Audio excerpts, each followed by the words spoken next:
వందల సంఖ్యలో బుల్డోజర్లను పంపి, వందల సంఖ్యలో అక్కడ హిటాచీ మెషిన్లను పంపి, వందల మంది పోలీసు వాళ్ళని పెట్టి ఎందుకు ఇంత ఆగం, ఇంత గందరగోళంగా అక్కడ ఉండే చెట్లను కొట్టేసి, అక్కడ ఉండే జంతువుల్ని తరిమేసి, అక్కడ ఏమీ లేదో అంత బంజరు భూమి అని చెప్పడానికి ప్రభుత్వం ఎందుకింత ఆరాటపడుతున్నది చెప్పాలని నేను కోరుతా ఉన్నాను.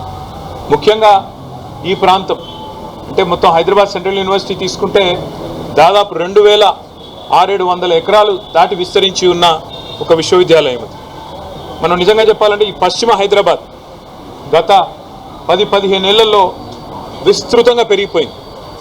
అది మన గచ్చిబౌలి కావచ్చు, నానక్రామ్గూడ కావచ్చు, ఖాజాగూడ కావచ్చు, ఆ ప్రాంతం మొత్తం శేర్లింగంపల్లి దాకా ఎక్కడికక్కడ ఇవాళ కోకాపేట దాకా విస్తృతంగా ఒక కాంక్రీట్ జంగల్గా మారిపోయిన పరిస్థితి.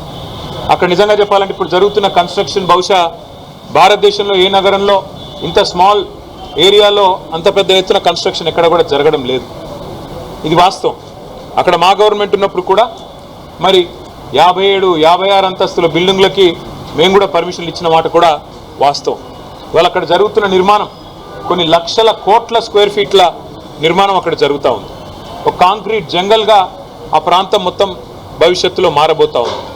మిగిలి ఉన్న కొన్ని పాకెట్స్ ఎక్కడెక్కడైతే ఇంకా కూడా ఈ కాంక్రీట్ జంగల్గా మారకుండా పశ్చిమ హైదరాబాద్కి ఊపిరినిచ్చే ప్రాంతాలు ఏమన్నా ఉన్నాయి అంటే ఈ హైదరాబాద్ సెంట్రల్ యూనివర్సిటీ దాని చుట్టూన్న పరిసర ప్రాంతాలే నిజంగా చెప్పాలి అంటే ఒక లంగ్ స్పేస్ లాగా ఆ ప్రాంతానికి మిగిలింది ఏదైనా ఉందంటే ఇది మాత్రమే మిగిలింది.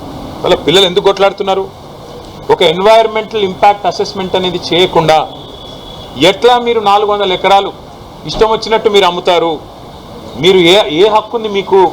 ఏ మాత్రం ఇంపాక్ట్ అసెస్మెంట్ చేయకుండా, ఎన్వైరన్మెంటల్ ఇంపాక్ట్ అసెస్ చేయకుండా ఏ రకంగా పర్యావరణ మీద ఇంపాక్ట్ పడుతుందనేది చేయకుండా ఎట్లా చేస్తారు మీరు అని చెప్పి వాళ్ళు కొట్లాడుతున్నారు. రెండవది, ఆనాడు 2003 ఆ ప్రాంతంలో ఐఎంజీ భరత అనే కంపెనీకి ఆనాటి అప్పటి ప్రభుత్వం ఏదైతే భూమి కేటాయించిందో, ఎందుకు కేటాయించింది? ఆ ప్రాంతంలో స్పోర్టింగ్ ఇన్ఫ్రాస్ట్రక్చర్ క్రియేట్ చేస్తారని చెప్పి ఒరిజినల్గా ల్యాండ్ కేటాయించారు. అక్కడ క్రీడలకు సంబంధించి స్టేడియంస్ కానీ అకాడమీలు కానీ అట్లాంటివి మాత్రమే పెడతారని ల్యాండ్ ఇచ్చినారు తప్ప అక్కడ మళ్ళీ బహుళ అంతస్తుల మేడలు అంటే 50, 60, 70, 90 అంతస్తుల మేడలు కట్టమని, కోట్ల స్క్వేర్ ఫీట్లలో బిల్డింగులు కట్టమని ఆనాడు ఆ గవర్నమెంట్ ల్యాండ్ ఇవ్వలేదు. ఆ గవర్నమెంట్ ల్యాండ్ ఇచ్చింది అక్కడ క్రీడలకు సంబంధించిన అక్కడ వాతావరణ నిర్మాణం కోసం, ఒక ఇన్ఫ్రాస్ట్రక్చర్ నిర్మాణం కోసం కేటాయించారు. ఆ తర్వాత సరే ఆ కేసు, ఎందుకంటే ఆ కంపెనీ ఫేక్ అని, డమ్మీ అనేది స్కామ్ అని, తర్వాత కాంగ్రెస్ గవర్నమెంటు 2004లో కోర్టుకు పోయింది. ఆ ప్రైవేట్ వాళ్ళు కూడా కోర్టుకు పోయినారు.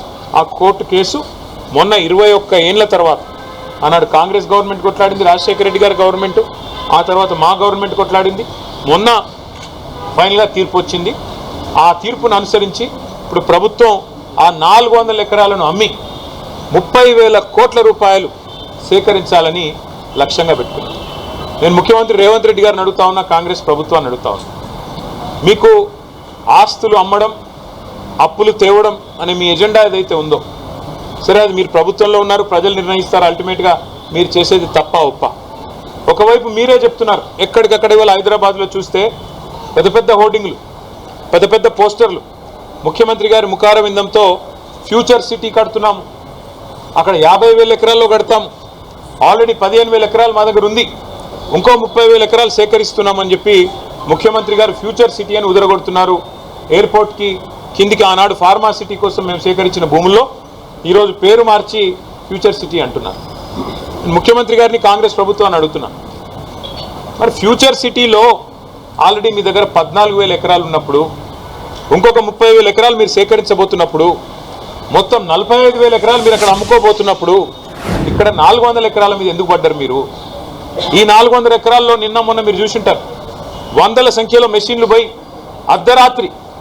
నేను అడుగుతా ఉన్నా, మీరు ఒకటి ఆలోచన చేయండి, శుక్రవారం, శనివారం, ఆదివారం, ఈరోజు సోమవారం రంజాన్, ప్రభుత్వానికి తెలిసి 4 రోజులు కోర్టుకు సెలవులని, అందుకే ఇబ్బడి ముబ్బడిగా మెషిన్లను పంపి వందల సంఖ్యలో పోలీసులను పెట్టి అడ్డం వచ్చిన పిల్లలను ఇష్టం వచ్చినట్టు కొట్టి, వాళ్ళను ఆడపిల్లలను చూడకుండా బట్టలు చింపి ఒక దుశ్శాసన పర్వానికి తెరదీసి ఇంత అరాచకం ఏదైతే రేవంత్ రెడ్డి ప్రభుత్వం చేస్తున్నదో, మరి అక్కడ పక్షులు, అక్కడ నెమళ్ళు కేకలు పెడుతున్నాయి, గొంతు చించుకుంటున్నాయి, మాకు జరుగుతున్న ఈ అన్యాయం మీకు కనబడతలేదా, వినబడతలేదా అని చెప్పి రోధిస్తున్నాయి, ఏడుస్తున్నాయి.